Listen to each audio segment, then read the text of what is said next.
Pero de ese momento de salida del Ministerio de Educación hasta hoy, ¿en qué te has venido concentrando y preparándote para qué? Es una buena pregunta, Alejandro. Yo termino el Ministerio de Educación después de un tránsito por la política que yo no anticipé en mi vida. Incluso después de la salida del Ministerio de Salud en el año 2018, yo había tenido un cáncer linfático complicado en el 2017, segundo semestre. Yo escribí por allá un post en Instagram diciendo, yo me quiero dedicar a construir pequeñas historias. Hola, bienvenida y bienvenida a Sectorial. Aquí transformamos la información que produce el entorno en una serie de estudios que le ayudarán a tu empresa a ser sostenible en el tiempo. El día de hoy, en este capítulo, vamos a hablar de elementos asociados a política, asociados a economía, que son aspectos que se presentan en el entorno y están afectando favorable o desfavorablemente a las organizaciones. Para eso decidimos llamar a un experto que tiene una experiencia bastante relevante en la parte ministerial, fue rector también de una de las principales universidades del país, escritor. Él es Alejandro Gaviria. Alejandro, mil gracias por aceptar nuestra invitación y bienvenido. No, muchas gracias por la invitación y complacido poder conversar un rato. Alejandro, mira, yo quiero empezar remitiéndote un poquito, muy probablemente lo tienes presente por allá en noviembre del 21. Recuerdo que Alejandro Riaño, en su papel de Juan Piz González, te hizo una entrevista y hubo un apartado de esa entrevista que se volvió muy viral porque tú hiciste como un vaticinio de lo que podía ser el primer año del gobierno si quedara en ese momento como presidente Gustavo Petro, y básicamente todo coincidió. O sea, se normó lo que tú dijiste, se armaba un gobierno de coalición, luego esa coalición se desarmaba y empezaba mucho trabajo en redes sociales y de ahí pues todo lo que hemos venido. Más que preguntarte por eso, voy a acudir es como a esa capacidad para preguntarte un poquito.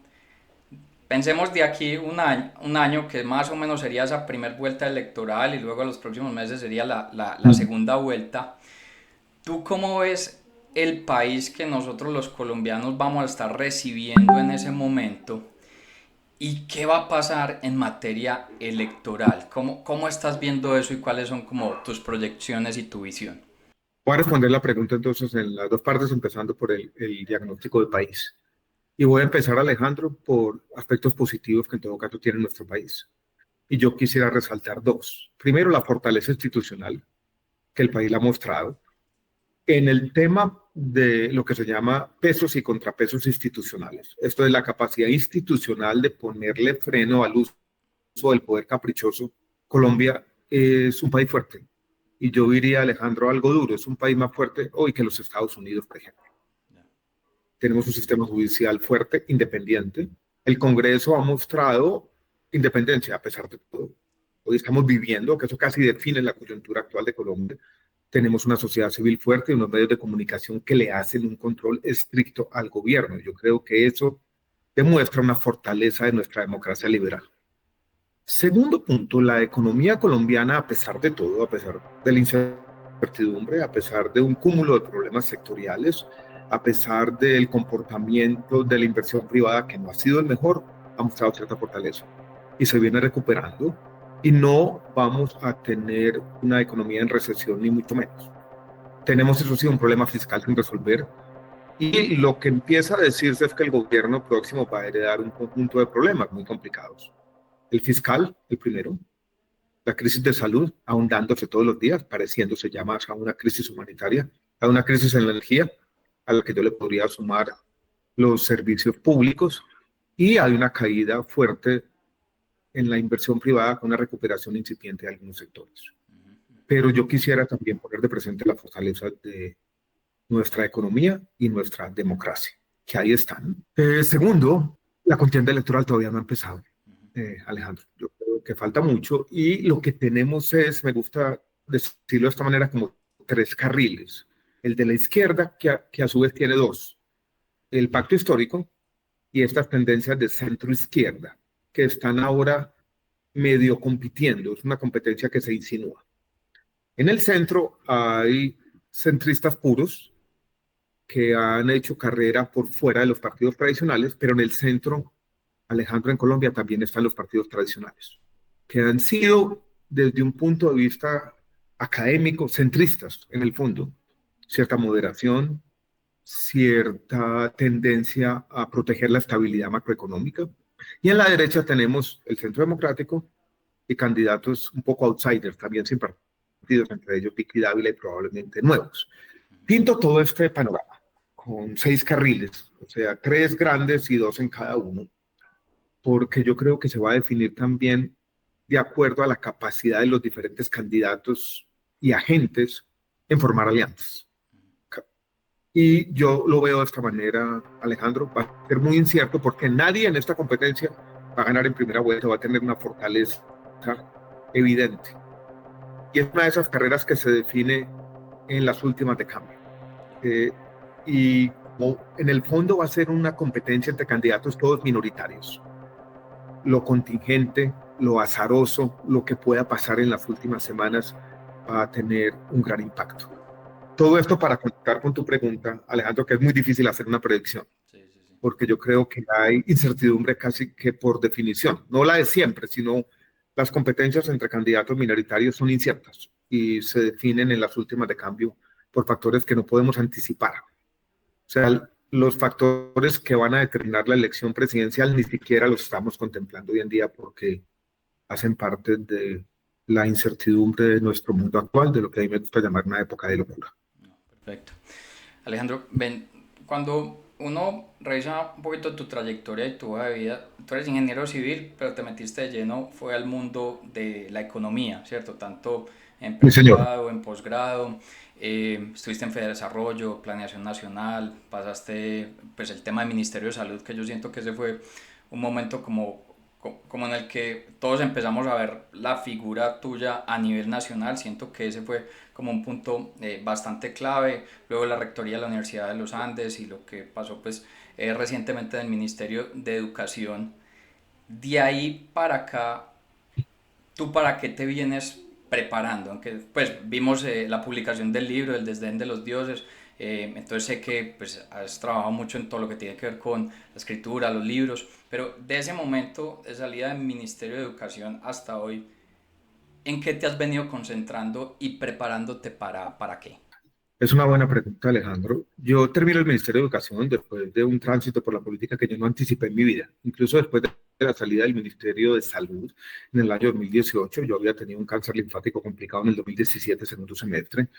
Yo escribí por allá un post en Instagram diciendo, yo me quiero dedicar a construir pequeñas historias. Esto es, a trabajar de pronto en la sociedad civil, en la academia, donde el impacto de lo que yo hiciera iba a ser quizás menor en términos demográficos, pero más controlado, más visible. Y esa es mi idea. La vida a veces es distinta a la que uno se imagina. Y la vida, me gusta decir, es la que uno aprende a querer en la marcha, ¿no? Y yo he tenido, después de salir del Ministerio de Educación, que ya son 2 años largos, como 3 aspectos. He seguido siendo un académico, consultor. He escrito o terminado de escribir 3 libros desde entonces. No espero hacer este viaje, que coincidió con mi salida del ministerio. El desdén de los dioses, y el más reciente se llama El arte de no enloquecer, que lo hice con el escritor Ricardo Silva Romero. Y eso me ha quitado también una parte. Yo he estado en todas las ferias del libro y me gusta ese papel también, pero la política ha estado ahí. Y yo siento, Alejandro, que la pregunta es oportuna y difícil porque yo creo que la coexistencia mía en esos 3 mundos fue posible en este momento de transición. Ahora me toca ya concentrarme, ¿no? Y esto me lleva inmediatamente a la pregunta que está implícita en la tuya de cuál va a ser mi papel en la política. Y esa es la búsqueda de estos días, Alejandro. Tengo 2 posibilidades: seguir trabajando en una precandidatura presidencial, en una consulta de centro. Yo en eso he sido quizás un poco ambiguo en las declaraciones que he dado por un hecho evidente, Alejandro, y es que hay como 70 y pico candidatos presidenciales, y me parece un poco grotesco estar ahí, ¿no? Es casi que una forma de decir estoy desocupado. Y sumarse a esas ambiciones exorbitantes, autoproclamarse presidenciable, me da un poquito de pudor. Entonces yo lo que he venido es, antes de hacer una especie de declaración muy explícita de una precandidatura, hablando con la gente y evaluando mis posibilidades. Y en esas conversaciones ha surgido otra posibilidad que también estoy tomándome en serio, voy a decirlo de esta manera, de encabezar una lista del Senado.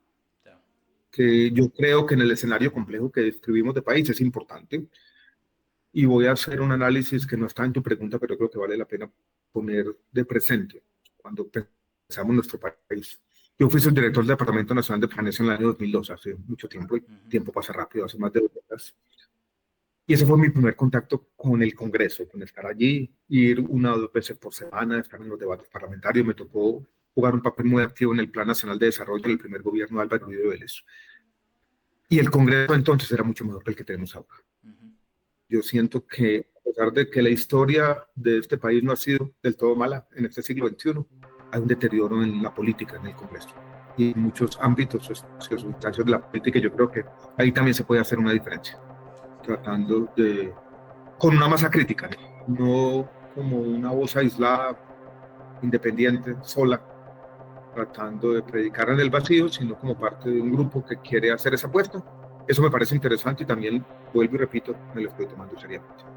Bien, bien interesante ese, Leandro, porque sí, muchos te hemos asociado en esa carrera presidencial y pues te muestran en el tema de las encuestas, pero total, o sea, hablamos de como un montón de precandidatos que uno siente ahí que se pierden en toda esa masa y hemos visto en este año un rol bien clave del Congreso con algunas cosas que yo no creo que sean tan sanas y otras que sí se han dado de forma sana y hay figuras que como que le falta mucho al país. Entonces, interesante esto que nos estás compartiendo.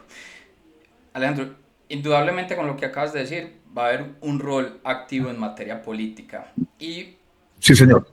tú has descrito algo que es el liberalismo humanista. Entonces, esa línea es la que se mantiene. ¿Nos la puedes explicar en qué consiste el liberalismo humanista y cuál es ese alcance que veríamos? Lo voy a describir de dos maneras, Alejandro. El liberalismo inicial del siglo XIX, el liberalismo que le presta el nombre a la democracia, ese apellido democracia liberal, está basado, Alejandro, en algo que hoy es inquietante y es cierto escepticismo sobre el poder, sobre las capacidades musculosas de la política, cierta reflexión ex ante, voy a decirlo así, de que el poder político quizás es más fuerte, más potente para hacer el daño que para hacer el bien. Entonces, parte de eso, ¿no? Que en los debates políticos actuales es difícil de ese escepticismo, pero no es solo eso, no es solo escepticismo, también es un optimismo de que el reformismo, esto es, las reformas basadas en la búsqueda de consensos, en el conocimiento de los problemas, permite transformar la sociedad.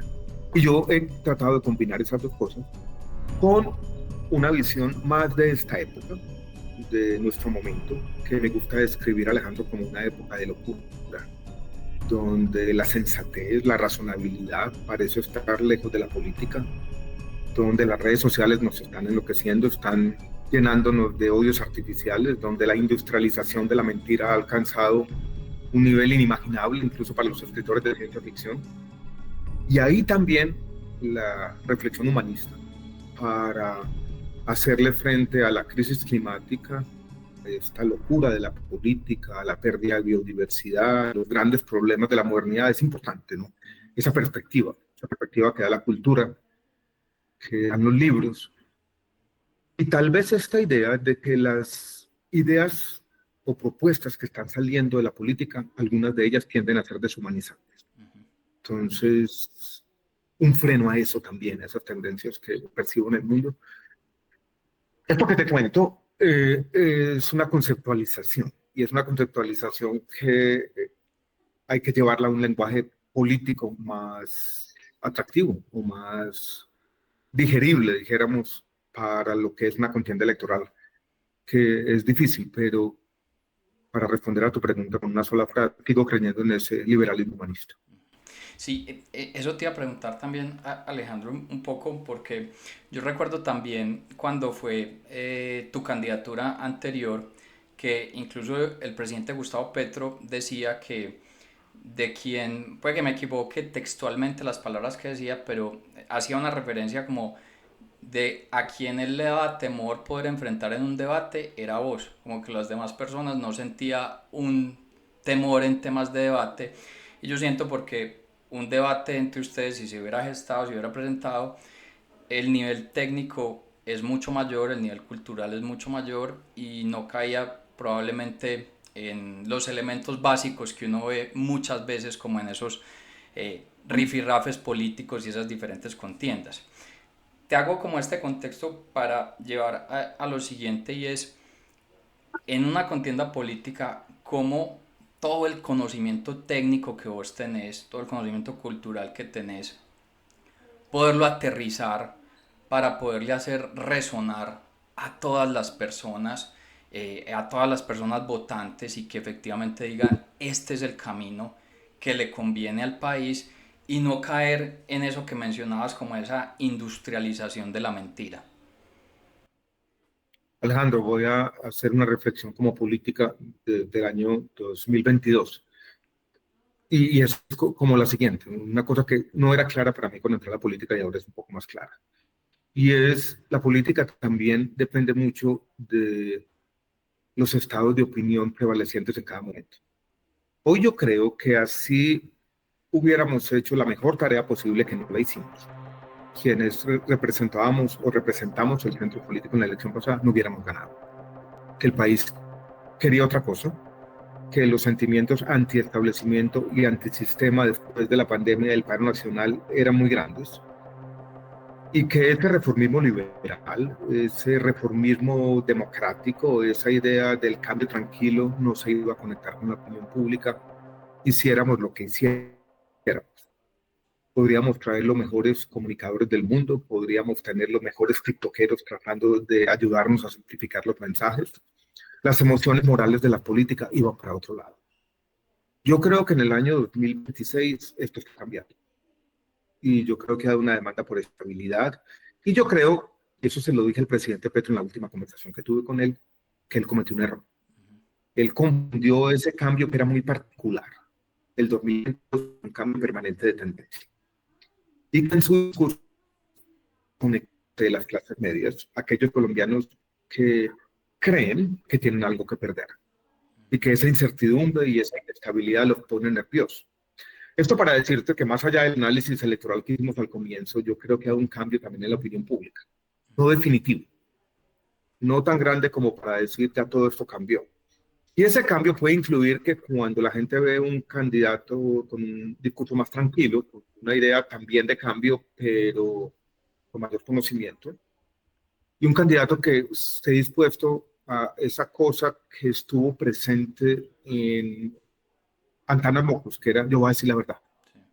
Y la verdad pasa por, de alguna manera, articular la complejidad de los problemas, que eso puede encontrar un lugar en la política en este momento. ¿Que es fácil? No. Esto para decir, Alejandro, una persona como yo metido en la política tiene que mantener como una doble condición. Primero, proteger la autenticidad. Si alguien me pudiera decir qué error berraco cometió usted en la política la vez pasada, por ejemplo, uno, disfrazarme de Bob el Constructor para hacer por allá una parodia que se convirtió en una autoparodia que no tenía sentido. Esta vez, hermano, no me voy a disfrazar. Voy voy a estar ahí. Sí, uno tiene que comunicar más claramente, pero eso puede lograr. Y segundo, así como la autenticidad es importante, yo creo que lo segundo es más que cambiar el lenguaje, eh, ser en esto persistente. O sea, la comunicación tiene una cosa que no haga rato, sino todos los días, repetir y repetir y repetir. Yo creo que es importante. Perfecto. Me llamaba la atención con la anécdota de Petro, que yo analizaba sus mensajes y nunca, Alejandro, fueron mensajes excesivamente simplificados. Yo recuerdo un discurso que le dio en Bello, Antioquia, Sí. y habló varias veces de la productividad marginal del trabajo. No sé si la gente entendió todo el discurso, pero yo logró transmitir una emoción con ese discurso. Esto parece una cosa compleja política, muchas veces uno comunica sin darse cuenta.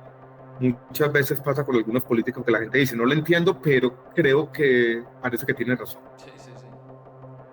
De ahí la dificultad de la comunicación política, nadie tiene la clave para resolver ese misterio de cuándo uno se conecte. Yo no te quiero dejar simplemente con un último elemento que este puede radicar más en la parte personal y es, ¿tú qué recomiendas a nivel personal en la actualidad? ¿Un libro, una serie, un deporte, algo que estés haciendo y con lo que equilibres cerebro y corazón?